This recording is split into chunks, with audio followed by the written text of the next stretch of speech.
Hi hello అండి, welcome to tasty house. ఈరోజు మన ఛానల్లో రెసిపీ చికెన్ లాలీపాప్స్ అండి. రెస్టారెంట్ స్టైల్లో చేసి చూపించాను. చాలా ఈజీగా, చాలా సింపుల్గా అనమాట. బయట ఇవి రెస్టారెంట్లో కాస్ట్ కూడా ఎక్కువ ఉంటుంది కదా, అదే మనం ఇంట్లో చేసుకుంటే ఇంట్లో అందరూ హ్యాపీగా తినేయచ్చు. మరి ఇంకా ఎలా తయారు చేసుకోవాలో వీడియోలోకి వెళ్ళిపోదాం. ఇక్కడ చికెన్ లాలీపాప్స్ నేను ఒక 500 గ్రామ్స్ వరకు తీసుకున్నానండి. ఇవి ముందుగానే నేను ఈ షేప్లో కట్ చేయించుకున్నాను చికెన్ షాప్లోనే. కరెక్ట్గా క్వాంటిటీ చెప్పాలంటే 7 వచ్చినాయి అనమాట. దీంట్లో అల్లం వెల్లుల్లి పేస్ట్ 1 టేబుల్ స్పూన్ వేసుకొని, కారం ఒక 1 టేబుల్ స్పూను, ఉప్పు రుచికి సరిపడా వేసుకోవాలి. అలాగే దీంట్లో ఒక 1 టేబుల్ స్పూన్ వరకు సోయా సాస్ యాడ్ చేసుకోవాలి. ఒక 1 table spoon red chilli sauce వేసుకోవాలండి.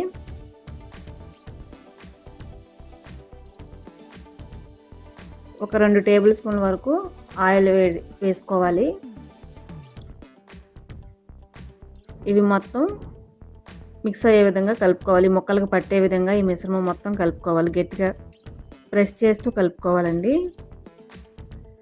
ఇలా ఒక 2 నుంచి 3 నిమిషాలు కలుపుకున్న తర్వాత దీనిలో లాస్ట్గా ఒక హాఫ్ టేబుల్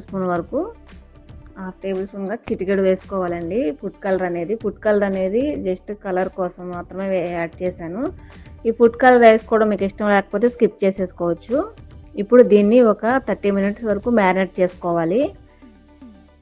ఒక 30 మినిట్స్ తర్వాత ఇలా మూత తీసేసి దీంట్లో ఒక 2 టేబుల్ స్పూన్ల వరకు కార్న్ఫ్లోర్ యాడ్ చేసుకోవాలండి. ఒక 3 టేబుల్ స్పూన్లు మైదా పిండి యాడ్ చేసుకోవాలి. ఇవి మొత్తం మళ్ళీ ఈ ముక్కలకి పట్టే విధంగా ఇలా నేను ఇక్కడ వీడియోలో చూపిస్తాను కదా, ఈ విధంగా గట్టిగా ప్రెస్ చేసుకుంటూ కలుపుకోవాలి. మరీ గట్టిగా ప్రెస్ చేయొద్దండి. ఈ పిండి మొత్తం ముక్కలకి పట్టే విధంగా కలుపుకోవాలి. ఇప్పుడు ఇలా కలుపుకున్న తర్వాత ఒక ఎగ్ని బ్రేక్ చేసుకుని దీంట్లో వేసుకోవాలి. ఈ ఎగ్ మిశ్రమం కూడా ఈ ముక్కలకి పట్టే విధంగా మరొకసారి కలుపుకోవాలండి మొత్తం కూడా. ఈ ఎగ్ వేసిన తర్వాత ఒక 2 నుంచి 3 నిమిషాల పాటు కంటిన్యూస్గా కలుపుకుంటే ఈ ఎగ్ అనేది ముక్కలకి బాగా పడుతుందన్నమాట. ఇప్పుడు ఈ ఎగ్ని కూడా కలుపుకున్న తర్వాత ఇది కూడా ఒక 30 మినిట్స్ వరకు మ్యారినేట్ చేసుకోవాలి. ఒక 30 మినిట్స్ తర్వాత చూసారు కదా, చక్కగా మ్యారినేట్ అయిపోయింది. ఇక్కడ నేను వీడియోలో చూపిస్తున్నాను కదా, ఈ విధంగా ముక్క మొత్తాన్ని కూడా ఇలా కిందకి అనేసేయాలండి. ఇక్కడ నేను వీడియోలో చూపించిన విధంగా. ఇప్పుడు డీప్ ఫ్రైకి సరిపడా ఆయిల్ పెట్టుకోవాలి. ఈ కళాయిలో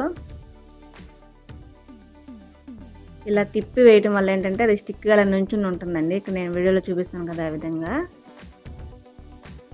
అలా వేయటం వల్ల ఇది ఒక పక్కకి పడిపోకుండా ఇలా స్ట్రైట్గా నుంచుని ఉంటుంది. అప్పుడు 2 పక్కల వేగడానికి మంచి క్రిస్పీగా వేగుతుంది అనమాట, చక్కగా ఉడుకుతుంది.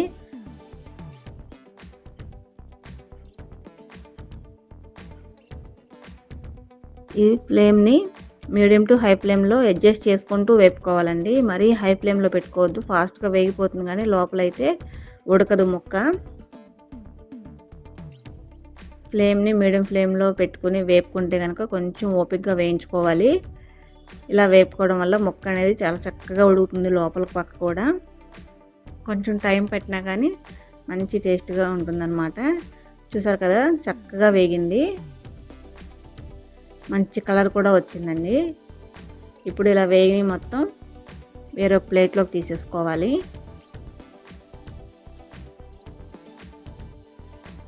పిల్లలు అయితే చాలా ఇష్టంగా తింటారండి ఇది చికెన్ లాలీపాప్. అసలు చికెన్ అంటేనే ఇష్టపడిన వాళ్ళు ఉండరు కదా, పిల్లలైనా పెద్దోళ్ళైనా సరే అందరికీ బాగా నచ్చుతుంది. ఫస్ట్ టైం చేసేవాళ్ళు కూడా ఈ రెసిపీ ది బెస్ట్గా చేసేయచ్చు అనమాట. ఇప్పుడు ఇవి పక్కన పెట్టేసుకోవాలి. ఇప్పుడు స్టవ్ వెలిగించి వేరొక ప్యాన్ పెట్టుకుని దాంట్లో ఒక 3 టేబుల్ స్పూన్ వరకు ఆయిల్ వేసుకోవాలి. ఈ ఆయిల్ కొద్దిగా వేడైన తర్వాత దీనిలో సన్నగా కట్ చేసుకున్న వెల్లుల్లి ముక్కలు వేసుకోవాలండి. ఒక 3 వెల్లుల్లి రెమ్మలు ఇలా సన్నగా కట్ చేసుకుని వేసుకోవాలి. అలాగే దాంట్లో కొద్దిగా కరివేపాకును కూడా సన్నగా కట్ చేసి వేసుకోవాలి. ఒక పచ్చిమిర్చిని ఇలా సన్నగా ముక్కలుగా కట్ చేసుకుని వేసుకోవాలి. ఇవి మొత్తం కొద్దిగా వేగే వరకు కొద్దిగా ఒక 2 నిమిషాల పాటు వేగితే సరిపోతుందండి, ఎక్కువ వేగాల్సిన అవసరం లేదు. ఫ్లేమ్ని ఇక్కడ మీడియం ఫ్లేమ్లో పెట్టుకోండి. దీనిలో ఒక 1 టేబుల్ స్పూన్ వరకు రెడ్ చిల్లీ సాస్ వేసుకోవాలి, ఒక 1 టేబుల్ స్పూన్ వరకు సోయా సాస్ వేసుకోవాలి, టమాటా కెచప్ ఒక 2 టేబుల్ స్పూన్లు వేసుకోవాలి.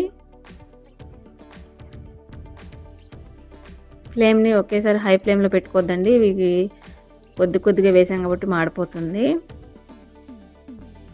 ఇప్పుడు దీనిలో ఒక 1 టేబుల్ స్పూన్ వరకు వెనిగర్ వేసుకోవాలి. ఇప్పుడు అది ఫ్లేమ్ని మీడియం ఫ్లేమ్లో పెట్టుకుని ఒక 1 టేబుల్ స్పూన్ వరకు కార్న్ఫ్లోర్ తీసుకుని దాంట్లో కొద్దిగా వాటర్ కలుపుకొని మనం దీంట్లో వేసేసుకోవాలండి. సోయా సాస్ ఇవి అన్నీ ముందు వేసుకున్నాం కదా, ఈ మిశ్రమంలో వేసేసుకుని మొత్తం కొద్దిగా వాటర్ యాడ్ చేసుకుని మొత్తం ఒకసారి ఈ మిశ్రమం మొత్తం కలిపేసుకోవాలి. ఇది కొద్దిగా వేగిన తర్వాత మనం ముందుగా వేయించి పెట్టుకున్నాం కదా ఈ చికెన్ లాలీపాప్స్, ఈ చికెన్ లాలీపాప్స్ని మొత్తం దీంట్లో వేసేసుకోవాలి గ్రేవీలో. ఇప్పుడు ఫ్లేమ్ని హై ఫ్లేమ్లో పెట్టుకుని టోస్ట్ చేసుకోవాలండి. ఇది ఫ్లేమ్ని మాత్రం హై ఫ్లేమ్లో పెట్టుకుంటేనే టేస్ట్ మనకు తెలుస్తుంది అనమాట. దాంట్లో ఆ ఫ్లేవర్ అంతా టమాటా కెచప్ ఈ ఫ్లేవర్ అంతా కూడా తెలుస్తుంది మనకి, అప్పుడు ముక్కకు కూడా బాగా పడుతుంది. హై ఫ్లేమ్లో పెట్టుకోవాలి, ఇలా మధ్య మధ్యలో కలుపుకుంటూ వేయించుకోవాలి. అంతే అండి, ఇలా వేగిన తర్వాత సర్వింగ్ ప్లేట్లో తీసుకుని సర్వ్ చేసేసుకోవటమే. చూసారు కదా, ఈ వీడియో మీకు కూడా నచ్చుతుంది అనుకుంటున్నాను.